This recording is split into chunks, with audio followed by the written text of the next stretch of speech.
अब हम पढ़ते हैं यहाँ पर आईपीसी का चैप्टर 7 जिसका नाम है of offences relating to the army, navy and air force. सेना, जिसमें से नौसेना और वायुसेना भी शामिल है, से संबंधित अपराधों के विषय में।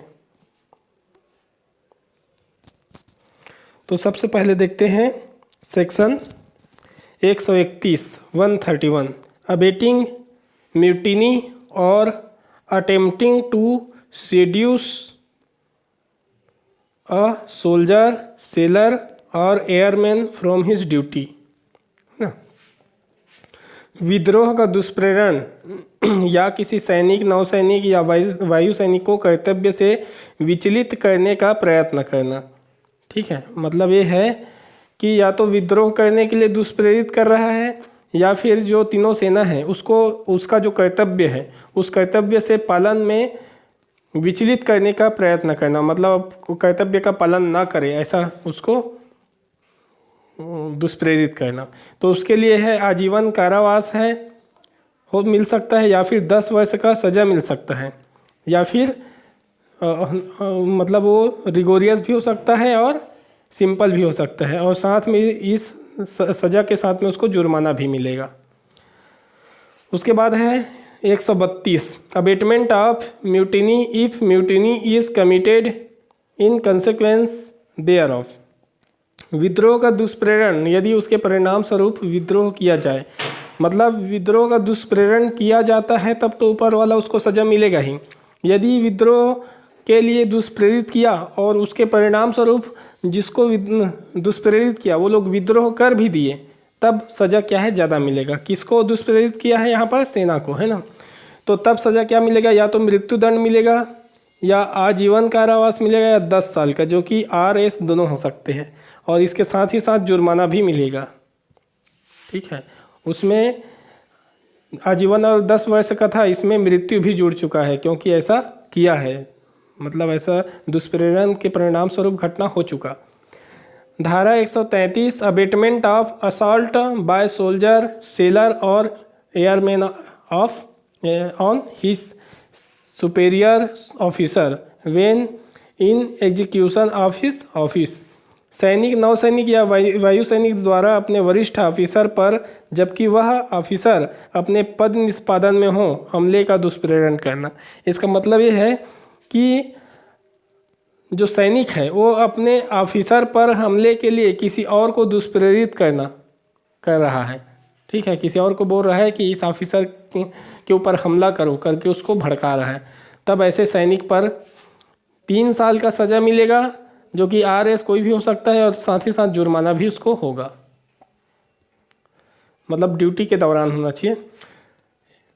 134 abetment of such assault if the assault is committed. ऐसे हमले का दुष्प्रेरण यदि हमला किया जाए, कहने का मतलब यह है कि ऊपर वाला जो 133 नंबर में है, सैनिक अपने ऑफिसर पर हमला के लिए दुष्प्रेरित करता है और हमला कर भी दिया जाता है उसके ऑफिसर के ऊपर, तब अपने ऑफिसर पर हमले के लिए दुष्प्रेरण करेगा और हमला हो जाएगा, तब उस सैनिकों को 7 वर्ष का दंड मिलेगा, जो कि RS कोई भी हो सकता है, साथ में जुर्माना मिलेगा।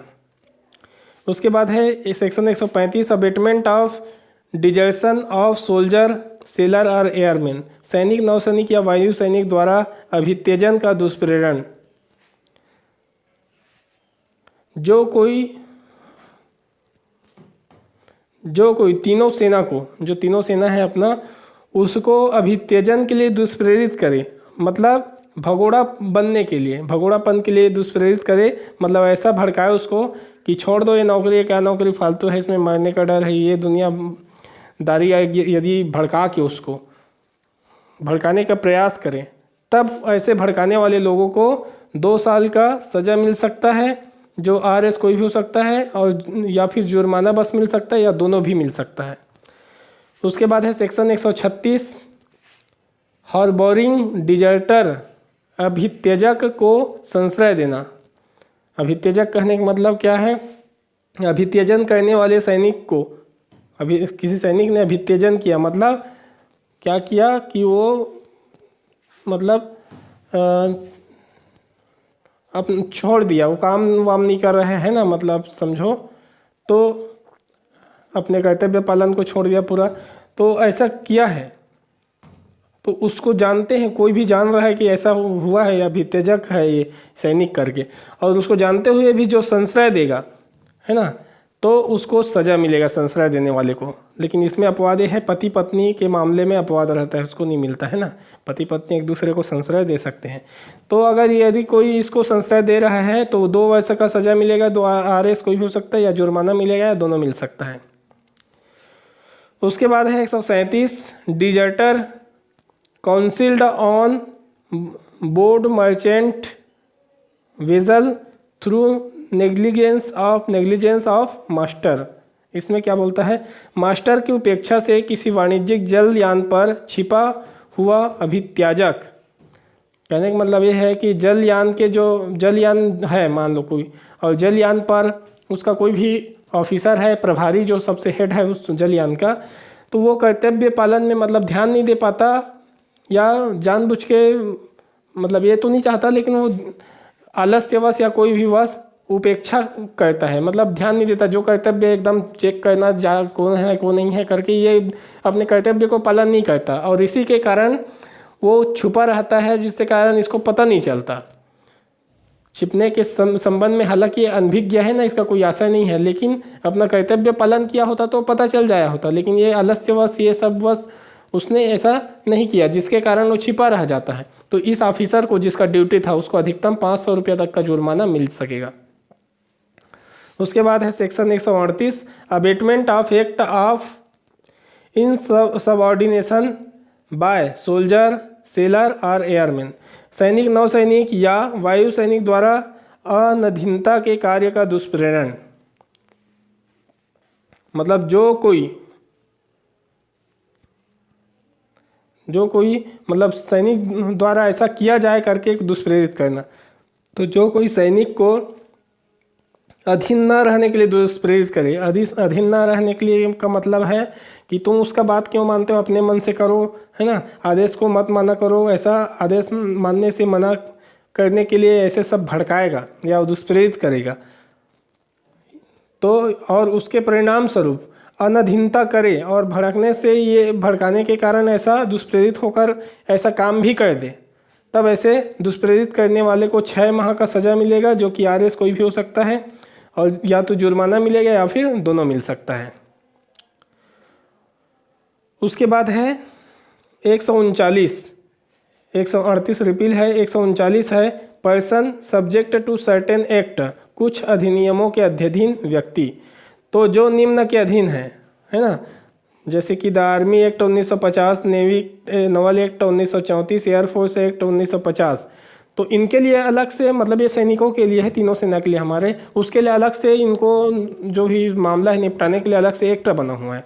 तो उन पर यह चैप्टर से दंडनीय नहीं होगा। इस जो चैप्टर में अभी दंड बताया गया है वहाँ से कोई दंड नहीं मिलेगा उनको, क्योंकि उसके लिए अलग से एक्ट है कि ये गलत काम करेगा तो इतना सज़ा मिलेगा। तो यही बताया जा रहा है, जिसके लिए ये तीनों के लिए अलग से एक्ट बन चुका है, तो इस एक्ट के द्वारा जो दंड वगैरह है उस पर लागू नहीं होगा। उसके बाद है सेक्शन 140 वेयरिंग गार्ब और carrying token used by soldier sailor और एयरमैन। सैनिक, नौसैनिक या वायु सैनिक द्वारा उपयोग में लाई जाने वाली पोशाक पहनना या टोकन धारण करना, है ना। मतलब ये है कि जो सेना लोग कपड़ा पहनते हैं, टोकन धारण करते हैं, उसी को यदि कोई भी उसका पहन लेते हैं कपड़े को या टोकन को लगा लेते हैं, लेकिन सिर्फ पहनने या लगाने से कुछ नहीं होता। उसमें देखिए क्या है, सैनिक ना होते हुए, पहले तो सैनिक जो है तो वो तो पहनेगा ही नहीं है वो, अगर इस आशय से कि ऐसा विश्वास किया जाए कि वह सैनिक है, मतलब धोखा देने के लिए वो पहनेगा। कोई आम आदमी पहन रहा है तो फिर वो तो गर्व से पहनते हैं कई लोग कि मैं सेना का है पहन रहा हूँ, लेकिन कई लोग छुपाने के लिए कि मैं एक सैनिक हूँ करके बताने के लिए, धोखा देने के लिए अगर ऐसा पहन रहा है कि सामने वाला देख के विश्वास करे कि ये सैनिक है करके, तब ऐसे स्थिति में ऐसे करने वाले को 3 माह का सज़ा मिलेगा, जो RS हो सकता है, और जुर्माना 500 तक का मिलेगा उसको, 500 ज़्यादा नहीं मिलेगा, या फिर दोनों भी मिल सकता है।